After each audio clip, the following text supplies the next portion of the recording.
మనం ఎంత టైం మొబైల్తో గడపమన్నది మన మొబైల్ మనకు చెబుతుంది.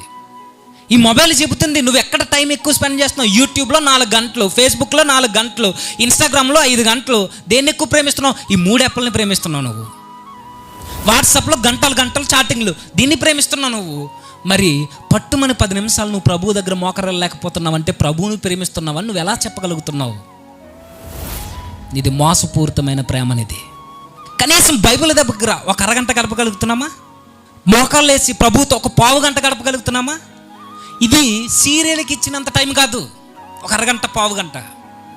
రీల్స్ తోడడానికి ఇచ్చినంత టైం కాదు ప్రభువుతో గడపడం, ఒక అరగంట.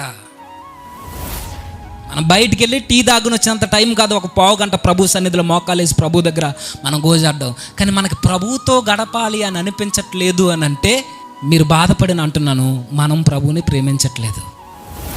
ఈరోజు మనం నిజంగా ప్రభువుని ప్రేమిస్తే ప్రభువు దగ్గర టైం స్పెండ్ చేయాలనుకుంటాం, ఆయనతో మాట్లాడాలనుకుంటాం, ఆయనతో సంభాషించాలనుకుంటాం, ఆయన మాట్లాడితే వినాలనుకుంటాం.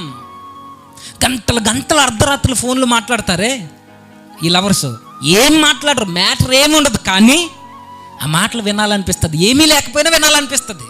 కానీ మన ప్రభు మాట్లాడేవాడు, పనికిరాని మాటలు మాట్లాడేవాడు కాదు. మన ప్రార్థనలకి జవాబు ఇచ్చేవాడు, మనం అడిగిన దానికి జవాబునిచ్చేవాడు, మనల్ని మంచి మార్గంలో నడిపించే ప్రభుతో కనీసం మనం ఒక అరగంట మాట్లాడలేకపోతున్నాం అని అంటే మనకన్నా లోకస్తులే వారు ప్రేమించిన ప్రేమలో నిజాయితీగా ఉన్నారేమో అనిపిస్తుంది కదా.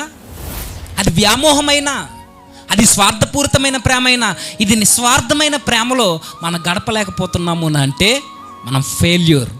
మనది నిజమైన ప్రేమ కాదు, నమ్మక ద్రోహం చేసే ప్రేమ, మోసపూరితమైన ప్రేమ.